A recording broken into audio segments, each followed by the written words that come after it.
আসসালামু আলাইকুম ভিউয়ার্স, কেমন আছেন আপনারা? আশা করি ভালো আছেন। ঈদের পরে এটাই আমার একটা বড় ভিডিও যেটা আমি আপনাদের সঙ্গে শেয়ার করতে যাচ্ছি। তো আশা করি ঈদ আপনাদের সবার ভালো কেটেছে। সকলের ঈদ তাণ্ডবের সাথে কেটেছে। হ্যাঁ বন্ধুরা, আমি কি খারাপ কিছু বললাম? আমি কিন্তু বেশ ভালো একটা কথা বলেছি। আমিও তাণ্ডব দেখলাম, আমারও ভীষণ ভালো লেগেছে। বিশেষ করে ইয়াং জেনারেশন তো এটা অনেক অনেক পছন্দ করেছে।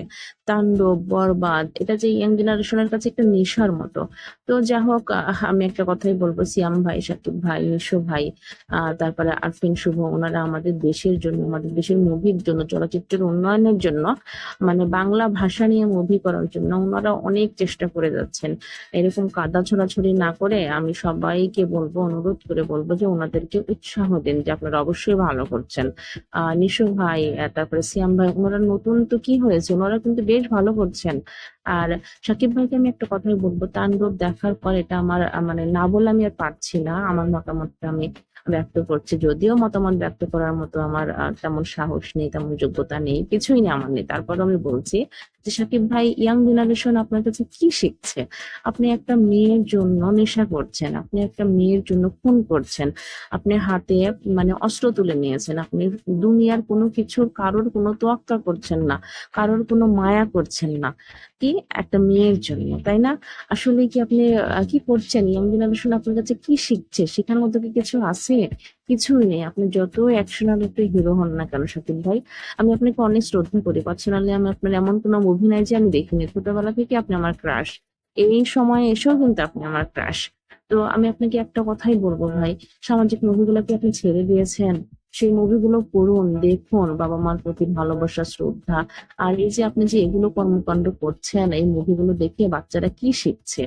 মানে ইয়াং জেনারেশন কিন্তু আর এমনি সাপোর্ট করছে না আপনাকে, এই যে এগুলো পাগলামি দেখে কিন্তু সাপোর্ট করছে। আর রাফি ভাইয়াকে আমি বলবো, রাফি ভাইয়া আপনি কি করছেন? আপনি ইয়াং জেনারেশনের জন্য কি করছেন বলেন তো? আপনি একবার ভেবে দেখেছেন? এই জেনারেশনটা পুরোপুরি শেষ হয়ে যাচ্ছে। আমাদের ছেলে মেয়েরা, আমাদের বাচ্চারা, আমাদের ছোট ভাইরা, ওরা কি শিখছে, কি দেখছে? ওনারা একটা মেয়ের জন্য এই যে কিভাবে নেশা করতে হয়, কিভাবে মারামারি করতে হয়, কিভাবে হাতে মানে অস্ত্র তুলে নিতে হয়, কিভাবে বোমাবাজি করতে হয়, কিভাবে একটা মেয়েকে পটাতে হয়, এগুলো ছাড়া তো আর কিছু শিখছে না। আপনি কি শিখাচ্ছেন রাফি ভাইয়া? আপনি কি শিখাচ্ছেন সাকিব ভাইয়া? কি দেখাচ্ছেন এগুলো? ইয়াং জেনারেশন কি দেখছে আমি বুঝতে পারছি না। আসলে সাকিব ভাই, আপনার মনে হয় মানে সামাজিক মুভিতে ফিরে আসা উচিত। আপনি কি ভুলে গেলেন দেবদাসের কথা?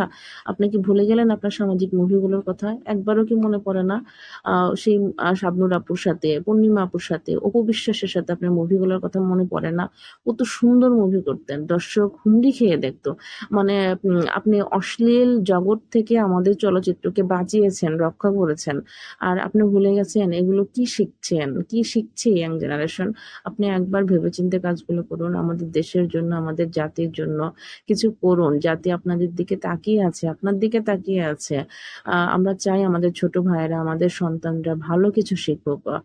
মানে সামাজিক দায়বদ্ধতা, বাবা মার প্রতি ভালোবাসা, দেশপ্রেম, শিক্ষা, এগুলো কিছু নিয়ে শিখুক আপনার কাছ থেকে। প্রেম, ভালোবাসা আর এই যে বোমাবাজি আর খুনাখুনি, মারামারি ছাড়া তো কিছু শিখছে না। প্লিজ সাকিব ভাই, আপনি আপনার ফর্মে ফিরে আসুন।